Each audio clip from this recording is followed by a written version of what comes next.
নোয়াখালীর মেঘনার অববাহিকায় বিস্তীর্ণ জলরাশির মাঝে চর আতাউরের এই বাসিন্দাদের বসতি প্রায় কয়েক দশক ধরে, কিন্তু তাদের কর্মসংস্থানের নেই কোনো নির্দিষ্ট ব্যবস্থা। জীবনযাত্রার ন্যূনতম নাগরিক সেবা থেকেও বঞ্চিত তারা।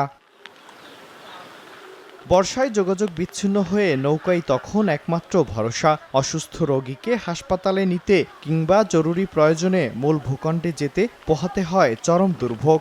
নদী ভাঙনে বারবার ভিটেমাটি হারানো এসব মানুষের জন্য ২০২২ সালে সরকারের পক্ষ থেকে করা হয়েছিল গৃহায়নের ব্যবস্থা। ৫০০-১০০০ টাকা দিয়ে আমরা নদী পারি তো যাইতে হয়, বাচ্চার জন্য ওষুধ আনতে হয়। মহিলাদের কোনো কিছু হইলে আমরা যে কোথায় নিমু এরকম কোনো আমাদের ব্যবস্থা নেই। সরকার এটার কোনো পদক্ষেপ নেয় তাহলে আমরা পাবো, আর না হলে আমাদের ছেলেবেলের ভবিষ্যৎবাণী খুব অন্ধকার। একই চিত্র উপজেলার চর গাছিয়া ও ঢাল চরের। কোনো বিদ্যালয় না থাকায় শিক্ষার আলো থেকে বঞ্চিত শিশুরা। নিরাপদ পানি ও স্বাস্থ্যসেবার অভাবে নানা রোগে আক্রান্ত হচ্ছেন বাসিন্দারা।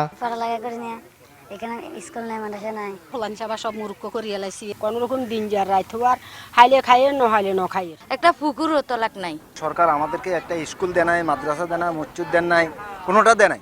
সরকারের পাশাপাশি বেসরকারি উন্নয়ন সংস্থাগুলোকে এসব চরে অন্তর্ভুক্ত করার মাধ্যমে তাদের জীবনমান ও মৌলিক সুবিধা নিশ্চিতের প্রয়োজনীয় ব্যবস্থা নেওয়ার আশ্বাস প্রশাসনের। বেসরকারি উন্নয়ন সংস্থা তাদেরকে অনুরোধ করব তাদের কর্মসূচিগুলোতে যাতে এই চরাঞ্চলগুলিতে সম্প্রসারিত করে, যাতে এখানকার মানুষ নাগরিক সুবিধা জীবন পেতে পারে। হাতিয়া উপজেলার চর আতাউর, চর গাছিয়া ও ঢাল চরে প্রায় লক্ষাধিক মানুষের বসবাস।